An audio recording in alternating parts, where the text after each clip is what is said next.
mouth of the South, Jimmy Hart. Hey, check out my new tag team, baby, Monty and the Pharaoh. Hey, Jimmy, don't forget to tell them about Long Island's #1 pro wrestling broadcast. Well, you know what, I would, but you already did it. It's Monty and the Pharaoh. With Monty and Pharaoh. The Monty and Pharaoh Show. Monty and Pharaoh, bro. Monty and the Pharaoh. Monty and the Pharaoh. Monty and the Pharaoh. The Monty and Pharaoh Show. And you're watching the Monty and Pharaoh Show. Monty and the Pharaoh. With Monty and the Pharaoh. Monty and the Pharaoh. It's Monty and the Pharaoh. Monty and the Pharaoh. Monty and the Pharaoh. Monty and the Pharaoh. Monty and the Pharaoh. Monty and Pharaoh. It's Monty and the Pharaoh. And Monty and the Pharaoh. Oh, is it Monty and the Pharaoh? Yeah. Monty and Pharaoh.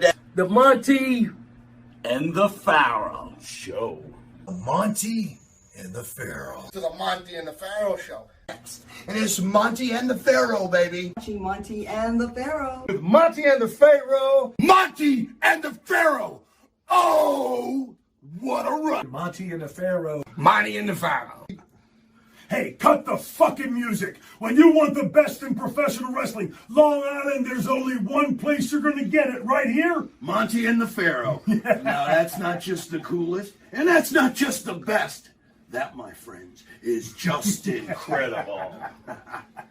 Monty and the Pharaoh. You've got the future Hall of Famer, that rocker, Marty Jannetty, and MJ in the house, and I'm sitting here with two more future Hall of Famers, Monty and the Pharaoh. We're doing that stuff, and we gonna rock it.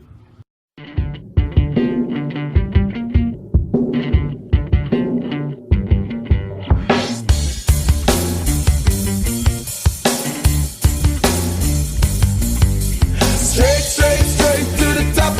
We're living this life, not just dreaming it, we're doing it for real.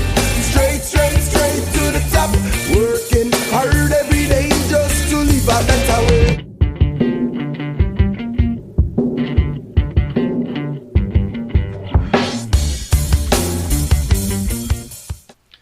All right, welcome to Long Island's #1 pro wrestling broadcast out of Indie Music TV, here out of Ronkonkoma, Long Island. At the board is our super producer, Matt. Hello. You know they can't hear him on the mic, right? Full of energy. And by the way, if people didn't know, this is the Monty and the Pharaoh Show. By the way. To the right is the star of the show, Jimmy Farrow. Jimmy, how are you, bud? Very good, partner. Back again for another faberific week. Yeah, you sound really chipper today, man. I'm juiced. I've had a lot of good fucking wine this afternoon. What time did you sleep till today? Sleep? What's that? I don't sleep. No sleep for the weary? I have more cats than you have. What? Bro, so much shit going on in the world right now, man. Yeah. People not making money, but guess what? What? Baseball's back July 24th. What are you thinking? Watch this. You ready? Yeah. Here we go. Yay. Look, I miss baseball. I do. I would love to see baseball games, but I got to admit, I'm very weirded out by the prospect of them playing in front of an empty stadium. We've already been weirded out. Wrestling gave us the first heads up that things would be different when it came to professional entertainment nowadays, post-corona, or we can't even say post-corona because it's still going on. But it's going to be very bizarre to watch a baseball game with nobody in the crowd. I guess I'll have a fuller opinion of it when it happens. Well, all I keep thinking about are the Yankees, right? It's a 60-game season. They Right. usually start like shit, even though they got a great team. Right. So we'll be out of it before we even get a chance to win. We'll No, be we like won't. 0-10 No, we won't. with 50 games No, to go. No, I have enough faith in Aaron Boone to keep them focused. I don't think that they'll go into too big of a tailspin. We have lost Domingo Herman for the season. I do know that. He's not going to be available. Is Judge ready to play? I'm not sure about Judge, but you know what? The next hiccup could be the next surgery for Judge. Who gives a shit? They're all money hungry anyway. Yeah, well, Fuck 'em you've all. always got that problem. Anyway, the Monty and the Pharaoh Show would like to thank the band that sings the theme song for Monty and the Pharaoh, Aqua Cherry. The theme song is Straight to the Top. You could also catch their other songs, Yes, Yes, Forever, and Seasons. Aqua Cherry's music can be found on Spotify, iTunes, Reverb Nation, or where music is sold. Also, who sings the outro song is the band from Long Island, Wisteria Hall. That sounds familiar. With the lead vocals of our own Jimmy Farrow, along with his partner Bart Griggs. Sounds familiar. Wisteria Hall sings such great songs as In My Dreams, This Life, Not Far Behind, Here Comes the Rain. And you can find their music on Spotify, iTunes, and Reverb Nation. You know, Nice. we all know we have Tito Santana in studio, Yeah. but dude, you're more of a star than Tito, I think, at this That's point. absolutely absurd. You're on Yeah, Long but Island's now it's #1 pro ridiculous. wrestling This is broadcast. You're a ridiculous. lead singer. Yeah, but I can't do it back body drop. Hold on.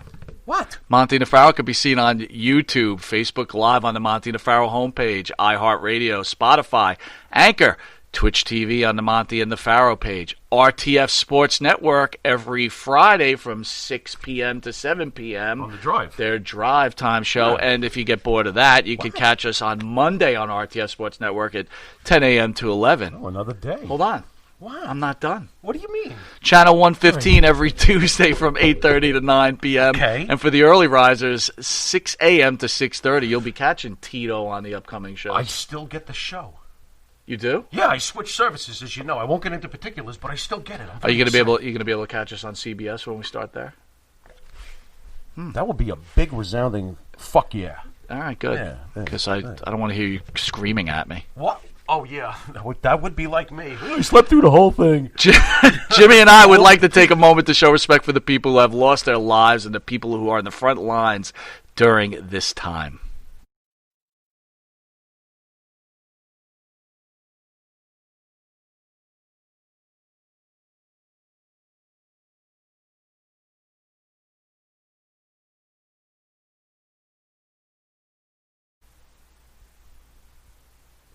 All right, welcome back to Long Island's #1 pro wrestling broadcast. Hall of Famer Tito Santana about to be in studio. But guess what? What? We're going to take a quick commercial break. Wow, how dramatic. Be right back.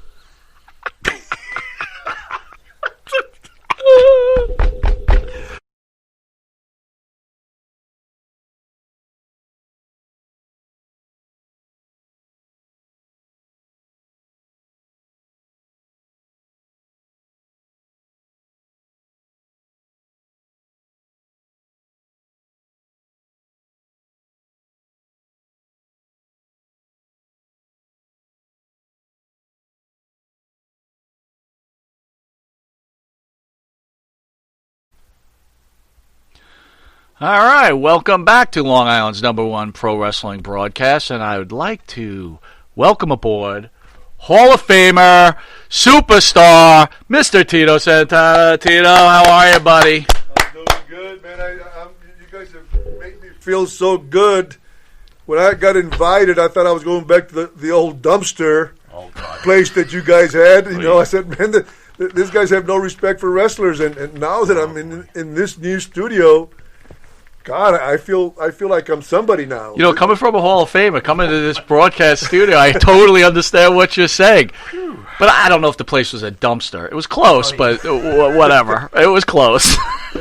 Anyway, I'm going to turn you over to the Pharaoh. Pharaoh is going to do a little shtick on you, Tito, and then we're ready to go have a little question and answer, and let's have a little fun, all right? Sure. Ladies and gentlemen, tonight's esteemed guest on Long Island's #1 pro wrestling broadcast, we have Merced Solis, born May 10th, 1953, better known by the ring Why are you name. giving the guy's age out? I gave the birth date. For those of you who know how to add, figure it out for yourselves. Anyway, Jeez. he's known as Tito Santana, and if your name's Jesse Ventura, it's Chico Santana, but that's a whole nother story. Nice job, Jesse. Hey, two-time WWF Intercontinental Champion, twice held the WWF Tag Team Champion, 1989 King of the Ring tournament winner. Also, if I'm not mistaken, the very first match in WrestleMania history. Absolutely. And, of course... Little quick trivia. Who do you wrestle? Oh, what do you mean? Playboy Buddy Rose under a mask. What's your problem? The Executioner. No, Playboy Buddy Rose under a mask. Unfair. That's exactly Yeah, right. he's nodding. Would you let me finish the shtick? All right, sorry. Anyway, I think the shtick is finished. Basically, what the bottom line is that this is the WWE Hall of Fame class of 2004. Ladies and gentlemen, our junior high and high school worst nightmare, the great Tito Santana. All right, baby, all right. Yes! Yes! We should explain real quick to the audience at home why the great Tito Santana is our junior high school worst nightmare. Go have at it. Go have You want it. me to have at it? Have at it. Well, once upon a time, I was on the bus stop and I was talking pro wrestling, and he comes over and starts making fun of me. What is that crap you're watching? I get him into wrestling. He decides, why do you root for the good guys? He gets me into the bad guys. Okay, fine. Valentine for me, Morocco for you. Fantastic. Well, Here comes Pedro Morales. Now, we didn't realize during the 70s how great Pedro was. Pedro returns during the 80s and tortures us by torturing our guys and keeping the Intercontinental belt, yada, yada, yada. We finally get past Pedro. We take a big wrestling, nerdy sigh of relief. And along comes Tito to torture us with Valentine and Morocco. Yes, so that's the story, folks. That's the story. Did I sum that up all right? You summed it up perfectly. Okay? You summed it up perfectly. Brother? On all things aside, it is awesome to have you. What's this about COVID? Thank you so much. Are you asking me about my experience? Yeah, with please. COVID? Absolutely. Fill the fans in what happened since last time we seen you. I was teaching from home. I had just, we had, because I'm a middle school teacher, and we had just left the school setting, and we were doing virtual teaching at home. And about the second week at home, I just started feeling really weak and having all kinds of fevers at night. Wake up, about 4 nights in a row, just sweating, and just soaking wet. And then I lost the taste and smell, and ended up losing 20 pounds. I was down for 2 weeks and ended up losing about 20 pounds. And let me tell you, for those of you that don't believe that you think it's a flu, it's a lot more than a flu. I just hope that you guys don't experience. And how many people have we lost? Yeah. It's something to take serious. Can you break it down for the fortunate folks who've not had COVID? The difference between a flu, which we've all had in our lives, I never had and the this. flu. You never had the flu. Never had the flu. Wow, Mike, you are a pinnacle of health. How about compare it to the flu? I know I've had the flu. I mean, compare it to the flu. I mean, what? Well, there's no comparison. Okay. I had the flu. I never lost 20 pounds. Right. I wasn't out for 2 weeks.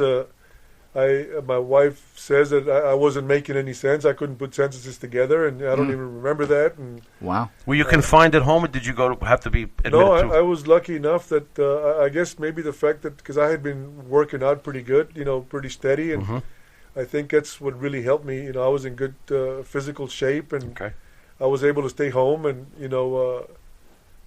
I made it. After 2 weeks, I started feeling better, and even after 2 weeks, after about 3 weeks, 4 weeks, I went down because I have a gym in my house, and I started lifting, and I had probably lost, 80% of my strength. I couldn't. I just had a hard time just lifting the bar. Just functioning. Yeah. Wow. I mean, it was. Well, so thank God you're okay. I mean, thank you. Thank God. You wrote a book. Can you tell us a little bit about your book? Well, the book is it's about my life, and came from Jesse the Body. The title came from him. Don't call me Chico, and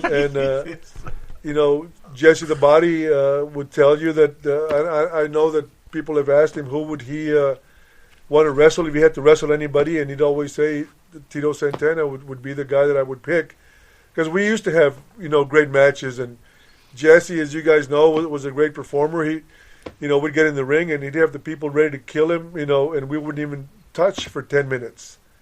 And so I would go to arenas and people would holler, "Hey, Chico," and I would kind of get a little pissed off. That's a little disrespect.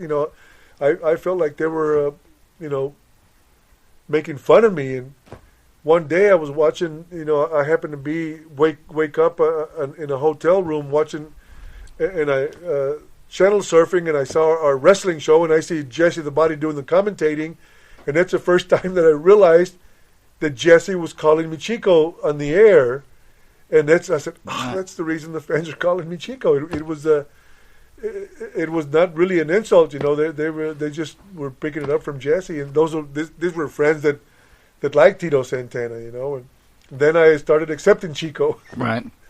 So I've had the opportunity to read the book, right? I was waiting for the summer, and of course coronavirus ruins it for everybody. How's the feedback on the book, and what can a fan expect from your book? Well, it's about 400 pages. Holy shit! Yeah, it's a big book, and and I start talking about my life when I grew up. Migrant workers, I started working in the fields when I was 7, and how I got involved in sports, how my 8th grade gym teacher got me into sports, and from there I went to getting a football scholarship, and then I ended up meeting Tully Blanchard at West Texas State, and he got me involved in professional wrestling. And as a matter of fact, the $1 Million Man, myself and Tully Blanchard were on the same team, at the same time. Right. And then from there, I went and played a little bit of professional football, and then I started wrestling in 1977, and the rest is history. And I end up talking about, my family now and how I got into teaching, and it's my whole life story. Are you proud of it? I'm really proud of it. Yeah, it's a good read. I've got a lot of great feedback from people who have read it. And it kind of makes me feel good. Did you have a ghostwriter helping you, or did you do this entirely on your own? No. I had a bunch of notes that I had been taking, throughout. But I had somebody that of course helped me put it together. How long did it take you to write the entire book? Probably it took us about 1.5 years to complete the book. Okay. Are you aware that Tully is currently doing some stuff in AEW, and did you ever have any thoughts of yourself possibly ever dipping your toes back into, Vince's show for a segment or? No, I when I left, I left it, the sacrifice that we put in being on the road, and not being around and raising my kids and watching them grow up. Now that I'm around and I have grandchildren and watching them as babies, and I can see everything that I missed. I have had no desire since I left in 1993 to go back on the road. Those guys that that are on the road all the time. What if you were contacted for a guest spot to come in one time, just to be on camera for a particular segment for something? Oh yeah, I mean I think it's been about 4 or 5 years when they asked me to come do a Raw and introduce Alberto Del Rio, Nice. I came in, I did it, but I found that it was so different because they gave me a sheet of paper and I had to memorize the introduction, When I got into wrestling, it was all, talking from the heart, Right. We would just create our own stories. How all difficult? of a sudden I have a script that I have to read. How difficult was that? It was difficult, and I was nervous, and I just rehearsed it and rehearsed it and rehearsed it, right? And I think I did it okay, but right, it's not like it used to be. Yeah, it's not like you're doing a commercial with the Pharaoh. Not exactly. Yeah. There you go. If I can move over to what you were one of the first guests on Piper's Pit after winning the Intercontinental title. The theme, of course, was Piper attacking your Latino heritage. Do either of you have any trepidation about that segment? Clearly you couldn't get away with that stuff in today. You know how sensitive everything is today. Any trepidation when you guys were doing that segment? No, because wrestling was a work, and Vince had already kind of exposed the business by then.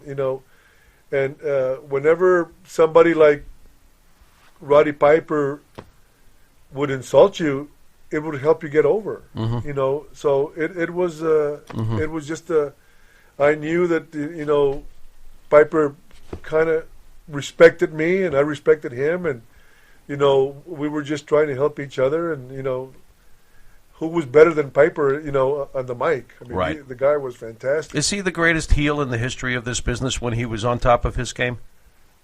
If not the greatest, I would say he was one of the greatest. I mean, here's a guy that's not as big as I was, and wrestled everybody much bigger than him, and you didn't see him get beat too much, and he wouldn't go down to, you wouldn't knock him down, on the mat, very often, so, and who worked the fans better than Roddy Piper? Roddy Piper legitimately tough behind the scenes in real life?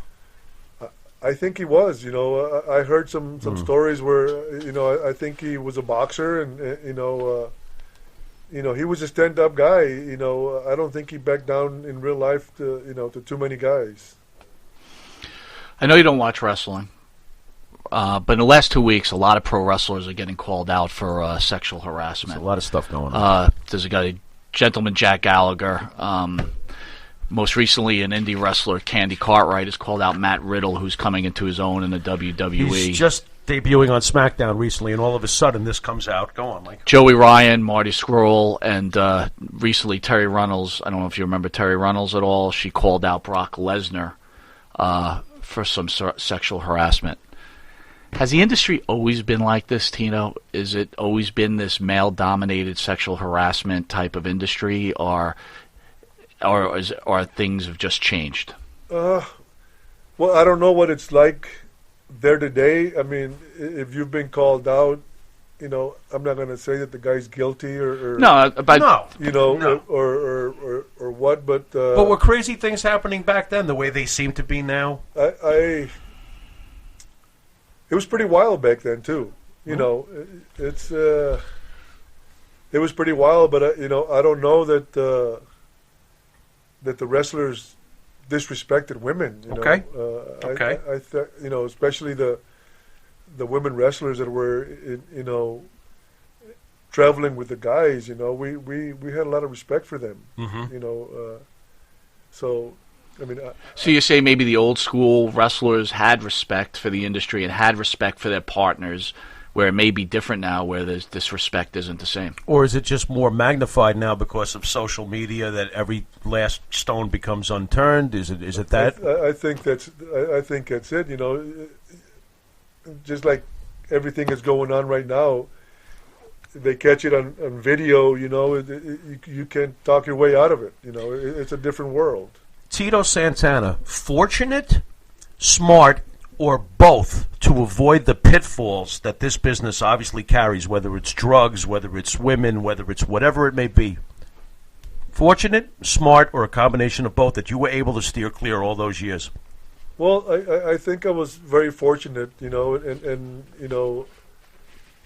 coming from a divorced family, my parents got divorced, I never wanted my family to go through what I went through as a kid, and coming from a migrant worker working on the fields for $1 an hour,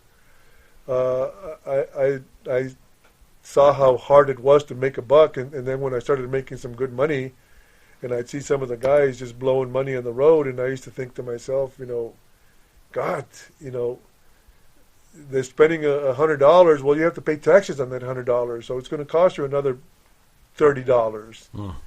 And a lot of the guys, as you guys know, a lot of the guys, are hurting. They are having a hard time making ends meet now. Where do you stand on how Vince should take care of guys then? I mean, is it really Vince's responsibility to take care of guys who didn't manage their money correctly like you did, or? Well, I don't know that it's Vince's responsibility, but, I do know that we were underpaid back then, but I also don't think that no matter how much he would have paid us, some of these guys would have still ended up, broke. I think if he would have paid me more, I think I'd be a little bit better off, myself, because I wasn't blowing my money and throwing it away. But I don't think, it would have been nice if we would have had a union, for something to fall back on. But would you have had the guts if it had been brought to you? Let's do this. Would you have said, okay, fine, I'll take your side? That's a really good question, because you're a top player, right? And you're risking a lot. You absolutely If you were to go, you risking your whole career for the betterment of others, would you have done that? Yeah. Well, I don't know if you guys know the story, but, right before WrestleMania 1, I believe, Jesse the Body had, a lot of the guys all fired up about getting a union, and and we needed Hulk. And everybody was all gung ho. We were all in. We were all gonna, we were all in. If we could have done it then would have been the only time that I think would have been able to do it. Before WrestleMania 1, and all of a sudden, they said, well, Hulk's not in. So without Hulk, You might have bankrupted McMahon, though, if you would have did that, too. You could have finished him. Who knows? Yeah. I mean, who knows what would have happened? He had put everything on the line for WrestleMania 1. That would have been a definite problem. Yeah. That would have been a problem. Tito, there's a lot of things going on, obviously, nowadays with behind the scenes, and everybody's peeling behind the curtain, and you've got the show, you know, Wrestling from the Dark Side. They've been doing a lot of specials. One of the uncomfortable episodes, of course, but tragic, was surrounding Nancy Argentina. I believe at the time you were Intercontinental Champ when this awful thing happened with Nancy Argentina. Did you hear anything about it at the time that you can disclose for us, or your personal feelings on how bizarre this must have been? And what is your take on Jimmy, the late, great Jimmy Snuka, who we had the pleasure of meeting? What's your take on him as a person, and what were your feelings during when that was going on? I know it's not an easy question, but I'd appreciate if you could share. Are you talking about the girl that... yeah. Right. Yeah. Like, I wasn't there. Correct. It was my first day back. It was... really? May 10th, 1983, and this is my second time around coming back. Back to torture us, I'm sorry, right? Sir. Go on. And I did my first TV taping on May 10th because it's not hard to forget. You know, it's hard to because it was my birthday. Oh. So I wake up in the morning on May 11th, and then I heard that this girl had died, you know, but nobody was saying anything. So, right. You know, it was like nobody would talk about it. So how am I going to judge Jimmy if, you know, I never asked him. I mean, but did you know Jimmy well? No. Okay, so. No. I can also tell Tito as a person wouldn't exactly go around the bar fishing. You know what I mean? I hear you. I'd be like, yo. I hear you. But, you know, you always hear that story like, oh, he was the sweetest guy. I can't imagine that he could ever do anything like that. He was sweet. But then again, if you didn't know him, you didn't know him, right? Right. I mean, it's not like I was hanging around with Jimmy and, you know, I know that before he died that they were going to try to, you know, reopen that case and, you know, and then they couldn't bring him back because he was really ill at the time. It never would have happened. We met Jimmy right when that was happening. He was not capable of taking the stand. Right. There's no way. No way. The guy was a nice guy. You know, if you were around Jimmy, I'm sure you guys, you know, yeah, very likable guy, very nice guy, you know. But, you know, I really can't, I don't have anything to share that, you know, any knowledge. Well, with that, we're going to take a quick commercial break.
All right, welcome back to Long Island's #1 pro wrestling broadcast, Monty and Faro, seen every Thursday, produced out of Indie Music TV in Ronkonkoma, New York. And we have the Hall of Famer, superstar Tito Santana in studio.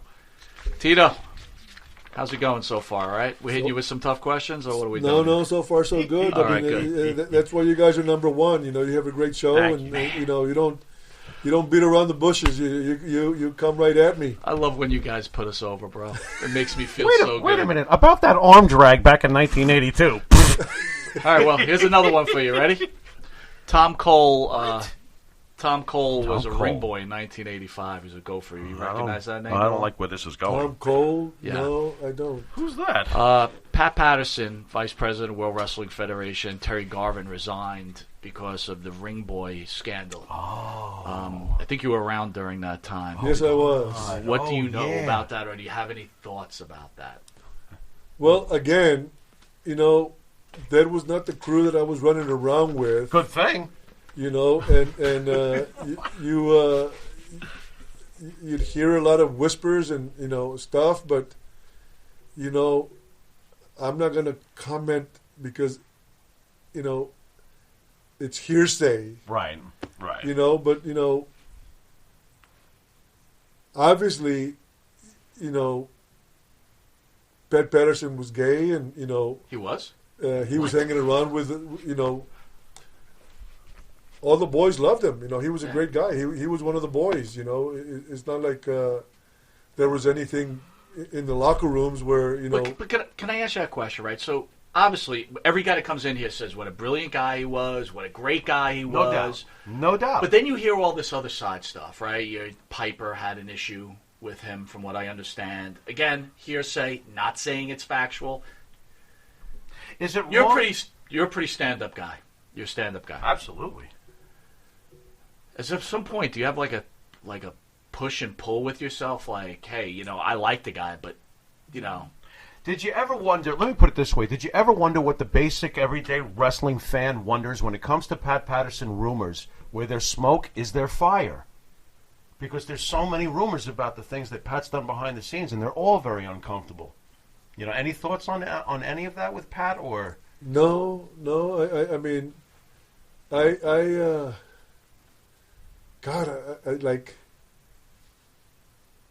You're just fortunate enough to not have seen stuff. Right. Obviously, I didn't hang around with Pat, and and maybe because I was such a straight guy that a lot of the shit that was going on wasn't shared with me. I mean. Well, fortunately, you were never approached. No, I do know that Jimmy, God, what's his name? Tag team partner. Jimmy Powers? Jimmy Powers, I know he told me that he was approached, but he really didn't get into details even. Well, again, I don't think there's anything wrong with a person being approached, right? They're attracted to him. They say, "Hey, I would like that." There's nothing wrong with that, right? It's when you take advantage or force something, which supposedly happened in this ring boy situation where people were afraid for their jobs and they were told to do. Again, hearsay, not saying it's factual. I mean, you're a good-looking guy, still a good-looking guy. You must have been hit on a regular basis, right? Not by Pat Patterson. Oh my God! Or Tito. No. Holy moly! All right. Do you consider yourself fortunate, smart, or both in that case? Oh, sorry. Anyway, all of the above. Yeah. Thoughts on Pat Patterson as a wrestler, just from the nerdy end. Well, I mean, he was a great worker. Yeah. That's why. I mean, and he would. They would. I would just hear, and they would joke. Just don't let him go behind you. So if you work with Patterson, don't let him go behind you. But if you wrestle Pat Patterson, I mean, I think he was one of the key guys that helped Bob Backlund, learn how to work it, a little bit. So I'm going to throw this at you then, since we're going that way. You've been in many wrestling organizations. Oh yeah. You've always been a top guy. Oh yeah. There's money when you're a top guy. Oh yeah. Not asking names, man, woman, or beast. Were you ever approach saying, "Hey, if you want a serious push in any federation, don't have to name it. I'm asking you to give me some kind of something." No. Thank God. I was never approached. I mean, I know I wasn't a wrestling fan. I started in 1977 in Tampa, Florida. Jim Barnett, who also happened to be gay, owned Georgia also, and he brought me into Georgia. But were these guys openly gay, or was it kind of closeted gay at that point? I think it was closet. I never Because it had to be tough in a man's industry like this to even come out of the closet. Everybody knew that that they were gay, but nobody I don't know. I don't know if you're saying some very interesting stuff, though. We know what's going on in today's society, right? Right. And you're talking about right? From what I'm getting, treated women with respect as teammates, treated people who had different sexual tendencies with respect. Something to be said. You're making some really clear statements here, or maybe the downfall of what's happening in society right now. Maybe. I mean, it is a different world, I guess. It's without a doubt. Do you enjoy social media? Because you use it very well, and you by the way, you use social media with class and dignity. But do you enjoy the tool of social media? Has it helped your career as far as continuing to remain in the eyes of the fans publicly? I think it has helped. I started. I'm not very computer savvy, tech savvy, but I've learned. I got into Twitter, and before you know it, somebody hacked into my account, and all of a sudden there's all kinds of porn stuff in my account, and I ended up dropping it. I didn't know how to drop it, how to delete it, and this guy, smart ass, says, "Sure, all you have to do is hit a button." Well, it's all you have to do, but you have to find that button. If you're not computer, tech savvy, where the hell is that button at? Well, I think what people are afraid to try new things, and then once you get your groove, it's not as hard as you think it is. And right. They just your opinion. Were you the greatest babyface in pro wrestling history? Wow. Well, boy, you're up there. I'm not going to say that I was the greatest babyface. Steamboat was, a great baby face. There's only a few of you that have never turned heel. And you're one of them. So, but I think that I had a lot of control of a baby face. I knew how to sell. I knew how to make a comeback. I had fire coming out of the yin yang. And I gave the people what they wanted. I think my style was a little different than Ricky Steamboat's. Bret Hart was a good baby face. Bret Hart had a different style than me. So I don't know that I was better than they, but I guarantee you they were not better than me either. I put myself, on the same scale as far as knowledgeable and understanding the business and understanding the role of a baby face and how to get a match over. I'm as good as it gets. I was as good as it got. Still are. With that, we're going to take a quick commercial break.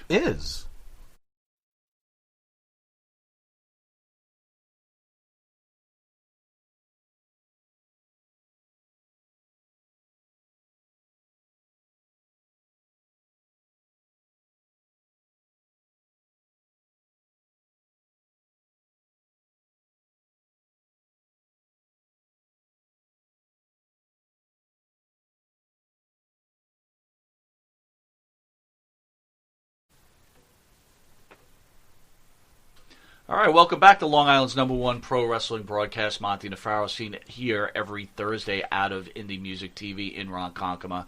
We are honored to have WWE Hall of Famer Mr. Tito Santana in studio. Tito, I wanted to ask you, since we were just on the subject of baby faces, did you come across during your time Quick Draw Rick McGraw, who I find, his tragic, he passed on young. I thought he was a tremendous baby face. Any memories of Rick and where he might have been able to go if he had not been cut short? Well, I met Rick, I believe it was in 1978. Oh. We were in the same territory. Okay. And, he wasn't a very big man. No. He wasn't very tall. No. But, man, could the guy work. Fans loved him. Yeah. In those Channel 9 days when Right. he was, fighting on Channel 9 on Saturday nights, I thought he was as over. And as a matter of fact, didn't Skoland take him out to the ring at one point? Yes. He was being connected to Bob Backlund. I really thought Rick McGraw, for a little guy, had the big heart that the fans absolutely adored and was a tremendous baby face. Yes, but I didn't really get to know him very well and run with him. Right. But I mean, I could see you two being a team. Sure was. Why not? Sure was tragic when he died at a very young age. Yeah. You discussed how you wanted to be a heel. What did you want your gimmick to be, and how come you never wore a heel? What did you want to be as a heel? How would Tito Santana have been as a bad guy? I would have loved to have seen that. Well, I think I would have. I think I would have been kind of like the same style with a little bit of a twist that Mr. Wonderful had. Okay. You know, a wrestler, a sneak, but he could keep up with the best and just a little on the cocky side. You know, irritate the fans by being a little cocky, and I think. Being a Mexican would have been a little easier than even Mr. Wonderful had. Would you have pushed that? Would you have pushed that angle? Oh yeah. Nice. Yeah, I would have. He's no dummy. Instant heat. You had many successful tag team runs. What was your favorite tag team that you worked with? Well, without a doubt, Rick Martel, Strike Force. You know, we were a really good tag team because both of us could, had the same style. When I was teamed up with Ivan Putski, that was also good. But you had strong guy and the wrestler, and I think I did a good job, contributing to the team what I had to contribute. I accepted the fact that I was the weak link. And he would be the one that come in and save me. And I was a good seller. Who wasn't the weak link when you worked with Putski, right? Right. He was always the guy. Look at Andre taking bumps. Here Yeah. comes Putski. I'm just kidding. But you monitor and you adjust. I thought you complimented Putski excellently for the time period. Wrestling was getting faster and faster in the ring as the 80s continued into the 90s Right. into today. So I thought that at the time you were the perfect combo for what wrestling tag team was back in those times. Yeah, and I think we got over. I wish they would have given us more time, but it wasn't very long. Right. And then you had, what was it, with the Samoans, correct? Yeah, the Samoans came in, Right. and Oh, boy. I used to go out and watch them wrestle, and and I used to say, man, I knew that we were going to be working on them, and their stuff that they did, in the ring, it looked awful. I mean, those guys looked like killers, you know. And I was nervous as hell. Tony Atlas was in studio a couple of weeks ago, and we were talking about the time where him and Rocky Johnson won the belt from the Samoans. But I asked him if the chair was gigged that they hit him with, the one, I think, Alpha. And he said, no, it was a straight wood chair that dude took over the head. Oh, yeah. They were animals, those guys. That's crazy. So when you did finally get into the ring with them, did you find the experience to be as physically hard, or did they have what sometimes is termed in the business as working with them as soft hands? Were they rough? No, I mean... so it was easy. It was so easy that you used to say, how in the hell can I sell this? You don't even feel it. Right. But not even the headbutts? Not even the headbutts. The hair probably was the illusion. Wow. And they'd hit you on the head with those chops and kick you and you wouldn't feel anything. And then you say, how? That's great. It used to be like, when I watch them, it looks so awesome and killing, like they're killing their opponents. And I say, I'm going to have to take that. And then when you get in there, how do I sell this? I don't feel it. Well, You're exposing the business, but you watch it on film and it looks so real. It looks awesome. How about your memories when you were with Martel working against the High Flyers? In Minnesota. Yeah. I mean, it's like a little Vern Gagne country here. Yeah. They were over, But we got over too, and the fans wanted us to beat them. You know, I think they were. Were they pissed? So they wanted you to beat the High Flyers. The fans wanted us to beat the High Flyers. Wow. Yeah, I mean, we had. I can't tell you how many hour Broadways we had. Our matches. So you had Broadways and tag team matches. Yeah. Wow. Yeah, and the people were really with it. And we did we finished the angle that we had, and then I went to Atlanta. Let me ask you: did you take Greg seriously, or were you just like, all right, he's the kid, he's the man's son, just gotta get along? Until I got into the ring with him, I didn't have a lot of respect because he didn't have the body. He didn't have. But then What are you saying? He had tennis legs? He had tennis legs.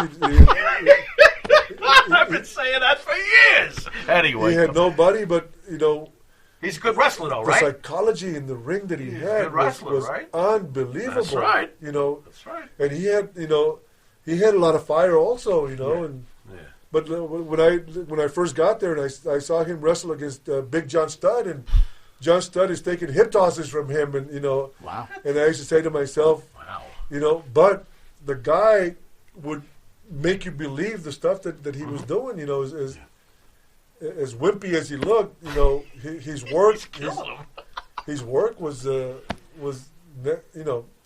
next to none. I heard he wanted to turn heel at one point. That would have been interesting to see him dye his hair blonde, grow a beard, and act all snarly all of a sudden. You think he could have pulled that off? He seemed pretty. I have no doubt that he could have pulled it off. Because he was writing the show with his dad. Right, so right. he. Right. You couldn't have been that shocked when you got in the ring with him. He was trained by his father. I mean, right. It's hereditary, right? Yeah. In his case. Right. In his case. And Vern was a great worker. I mean, I saw Vern, I don't know how old he was when I got there in 1981, 82, but I saw him work against Nick Bockwinkel, and, he was still over like $1 million there in Minnesota. The man sold out for decades. The main event heavyweight champion of the world in his region. How bad could he be? Right. He had to be at least a Lou Thez of sorts. Well, if I'm not mistaken, did he wrestle in the Olympics? I know he wrestled in college. He might have had Vern? to go. He might have had to go. No, Vern was an Olympic wrestler. Right. Mm-hmm. I mean, so Greg sold cars. Right. Would you play Greg sold cars? What, like an AMC Pacer? What are you talking about? Something like that. You Chevy. Speaking of training and not potty training, you were obviously trained by the great Hiro Matsuda, who didn't just train you. He, of course, trained Hulk Hogan. What was he like in person, the great Hiro, and memories of him?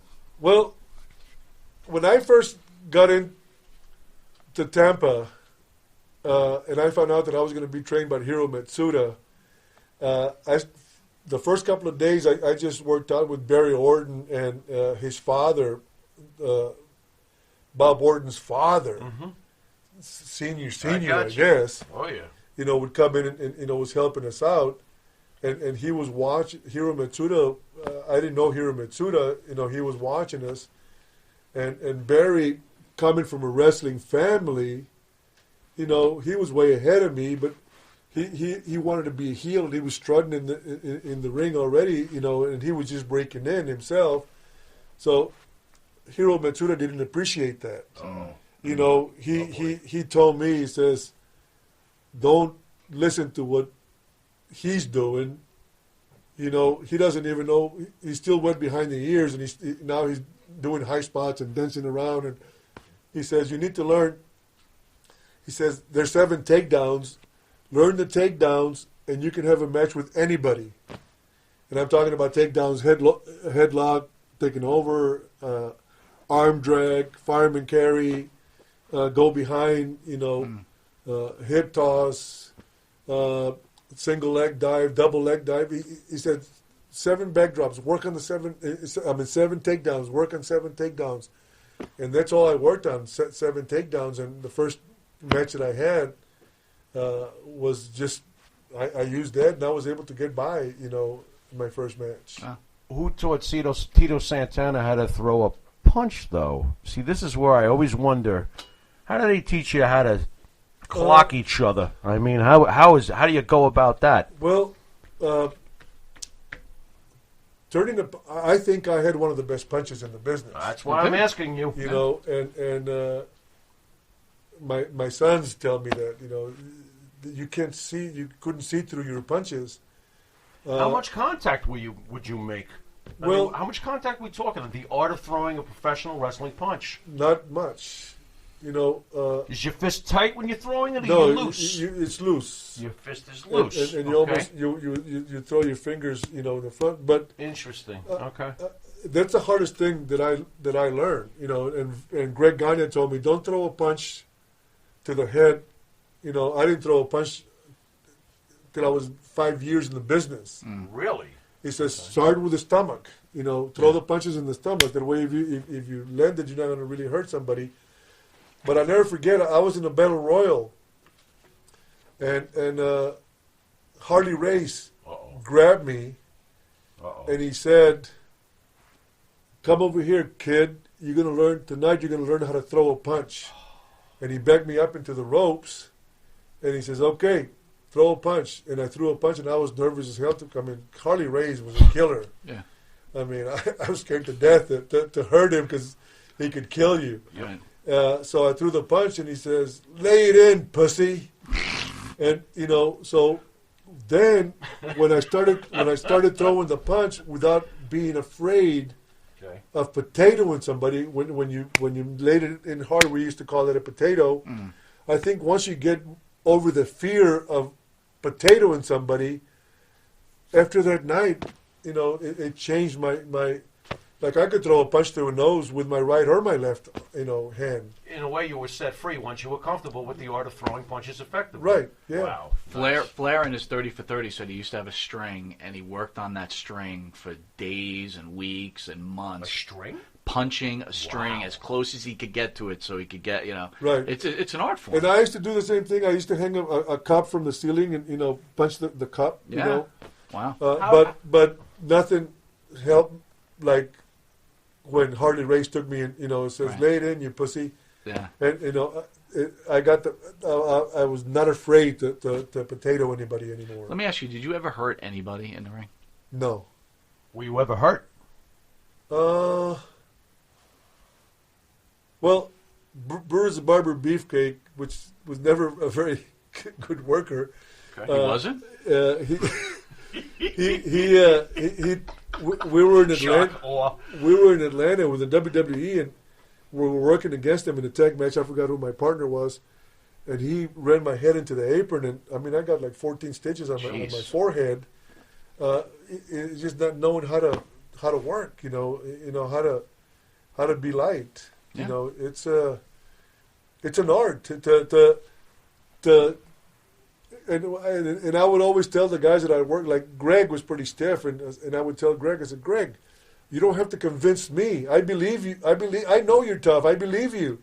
Convince the fans, you know, and do it without hurting me. Yeah. How about a fist from Greg Valentine? How would that feel compared to? Was that light and airy? I can't picture it.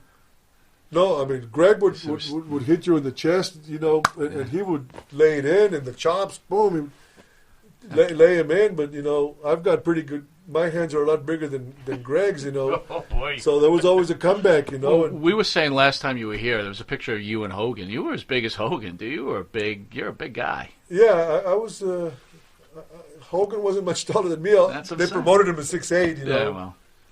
Listen, every great man is a great woman. Tell me about your wife a little bit. Oh. Well, my wife is a very intelligent woman. You know, she was very supportive. She raised 3 kids.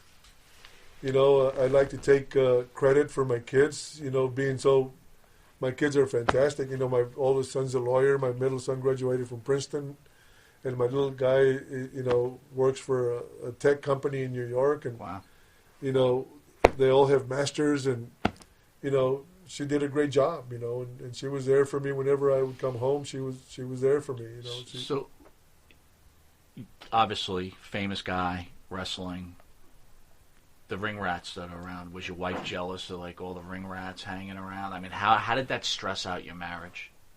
She never questioned me. She never questioned me. She was a good woman.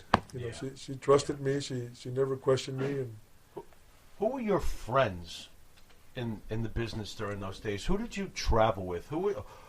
Is there 3 or 4 wrestlers that Tito Santana could say, these were my boys, these were the guys I traveled, these are the guys I trust? Are there a few guys you can name that you're very fond of over the years that you traveled with? Mr. Wonderful was my best friend in the business. Okay. You know, I traveled with him. It's amazing to me. You know, on screen, you're like Mr. Nice Guy Reba, and he's a bastard on screen. Right. That's amazing. But, you know, he was a heel, I was a baby face, Right. and we weren't competing with each other. Right.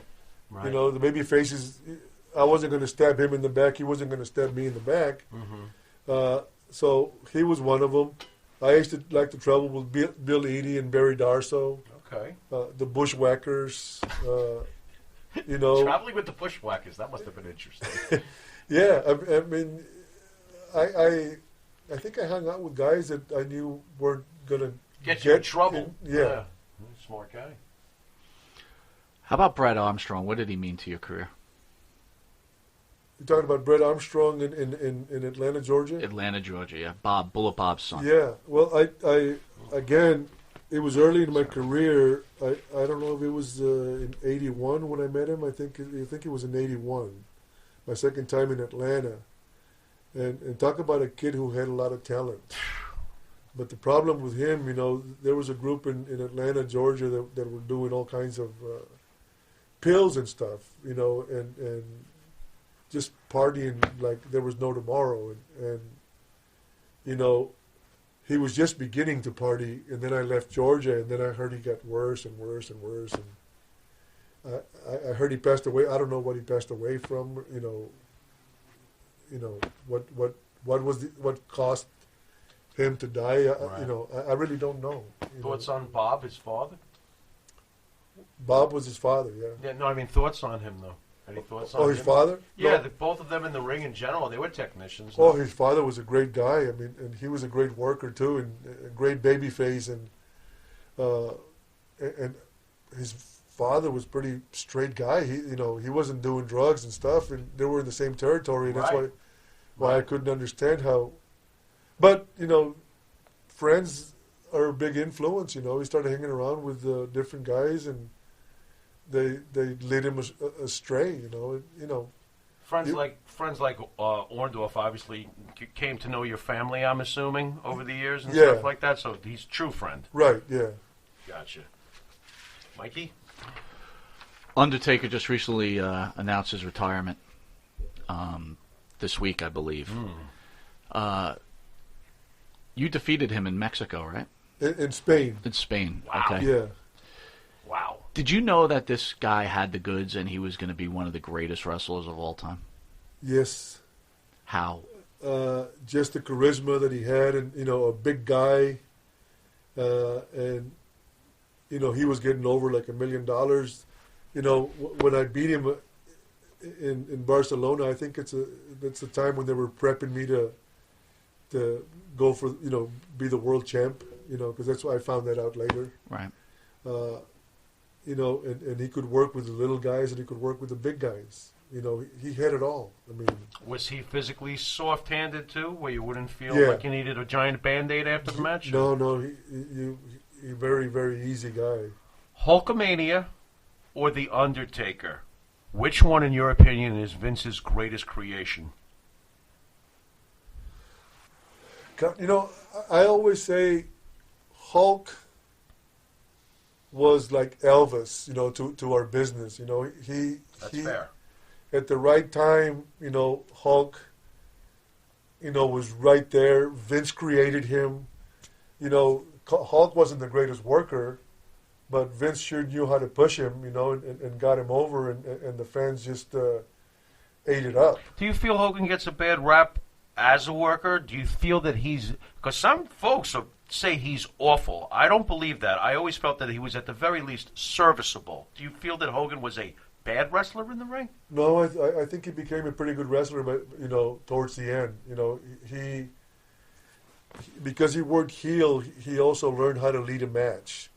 He was a baby face and heel, so he had seen both sides of the working. I never experienced being a heel, right? But I knew what a heel did, and I would feed the heel, and like I learned this from, Mr. Perfect and Mr. Wonderful. Mr. Wonderful was to me, one of the greatest heels ever. And he would tell me, he says, Tito, when a baby face makes a comeback, the baby face should just stay in the same spot and the heel bump and be feeding you. You don't have, the baby face shouldn't have to move. The heel just keep, when it's time for the heel to bump, they just keep coming in, whether it's a slam or a drop kick or, a hip toss, they just keep coming to you and, they just keep bumping and until it's time, to go home or leave the ring to get the people really pissed off at you. Is that why the heel usually controls the match? Because they're going to take all the bumps? Well, not necessarily take all the bumps, but a good heel will dictate the flow. Okay. A good heel. To me, it's our business is very simple. The baby face out wrestles the heel, so the heel has to cheat to take over. Then it's time for the baby face to sell, and not everybody knows how to sell. You got to sell without dying. If you just lay flat dead, you got to listen to the crowd and let the when the people start coming, you got to start coming up, and then the heel cheat. And then you make little short comebacks and they stop you, little short comebacks and they stop you. But when you make the big comeback, the heel's got to feed you, and if you have a lot of fire, then a good heel will make you look like you have more fire than you really have. So last time you were in studio, you were talking about when Savage first came and how you had to kind of teach him the ways of the Northeast. Call me crazy on this, but I've watched you interview a kabillion times, right? Okay. I felt like you weren't a big fan of Savage, the way you came off. I felt like you weren't overly impressed by him. No. Savage became one of the best hands in the WWE. Sure. Sure. He came in working in Kentucky with his father. They owned the territory. And, like when we first started, I had matches with him in Georgia in 1977. We used to just do stuff to take bumps just to take bumps. We give me a bed drop, throw me up as high as you can, and a lot of times we didn't get the response because like Mr. Fuji taught me later, there's a reason. If you can throw one drop kick at the right time and get a heck of a response, or throw 10 drop kicks and don't get it, if they're not in the right time. So Macho Man hadn't worked with top talent. The way Morocco, Patera, Stud, I had worked with a lot of top talent, and I think Randy Savage was still working what we used to call jabroni matches, doing stuff for no rhyme or reason. And when he came into New York, before he got Elizabeth, he wasn't getting any response in the arenas. Do you think he gets over and has the career he has without Elizabeth? I don't think so. Wow. Boy, that's rough. Yeah. I mean, rough to me. They were a tandem. They the way he worked Elizabeth into the program. It was amazing. Was amazing. It was. His interviews became, I don't know, he was almost copied Hulk Hogan to a little bit with the leotards and the gimmicks, and he kind of copied Hulk Hogan a lot, but his interviews got really, really good. And, oh my God! He did an interview with me, and he's talking about he's going to go after the title match, and he's talking about the world title, and I said, Randy, you're going to become the Intercontinental Champion. You got to make this belt the most important belt there is. Why are you talking about the world title? Because at the time, they didn't tell him you're going to be the world champion. Right. They put the world title because he got over. So then, because he got over being the Intercontinental Champion. Right, yeah. Right. So, I think I taught Randy Savage a lot. But Don Morocco taught me a lot, That's the way we used to do it. Was Savage receptive to your comments?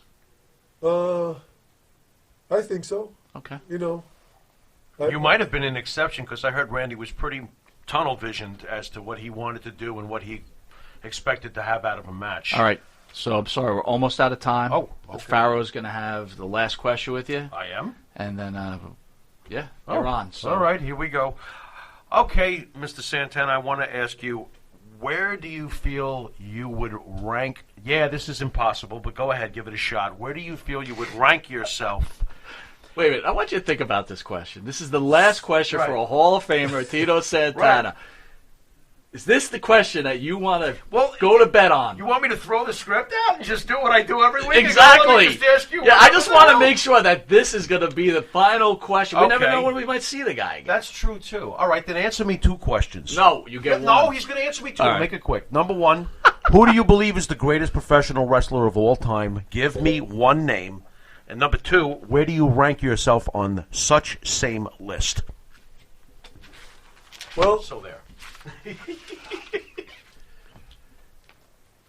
I would say The Rock has to be the top. I mean, I think The Rock was a great worker, great interviewer. I mean, he had it all. What puts him above the Hogans? Because I know that's probably your number 2. Well, I just think when I used to watch, and The Rock took it to a different level. You know, where he had the fans, you know, going back at the tip of his tongue. You know, he'd say something and they, you know, right. I mean, I think he was one of the first ones that did that. Magnetic response. Right. Yeah. Right. And where do you rank yourself on this list if you were forced to? Well, put yourself in that PWI. As far as working, you know, I'm as good a babyface worker as any of them. Oh yeah. I didn't get the push that these guys got, so I know that I didn't get as over as Hulk or as over as The Rock or as over as Steve Austin, because you only got over as much as they pushed you. Of course. You know, every time I had to do a job to get somebody over, you know, they would bring you down. They didn't see The Rock, the Hulk, you know, the Undertaker, the who's the other guy Austin? Oh, Kane. No. The one that beat the Hulk for the title. The Warrior, Ultimate Warrior. You know, those guys weren't doing jobs, you know. So obviously they got over with the fans. Right. Macho Man, you know, got pushed, you know, to the limits, you know, and eventually got over as good as anybody got over, you know. So it's Vince had total control of how much you were going to get over. Okay. So it's a tough time out there for everybody. Do you have a message for the people watching and fans about, you know, what kind of message you have for people out there? Well, the message that I have is we're so lucky to have so many wrestling fans all over the world. You know, keep watching, keep supporting the wrestlers, keep supporting the wrestlers in the independent market, you know, because a lot of these guys, you know, that's where you're going to create the new stars. We're living in a hard time right now with the virus. You know, keep the distance, wear a mask. You know, don't get the virus if you can possibly help it.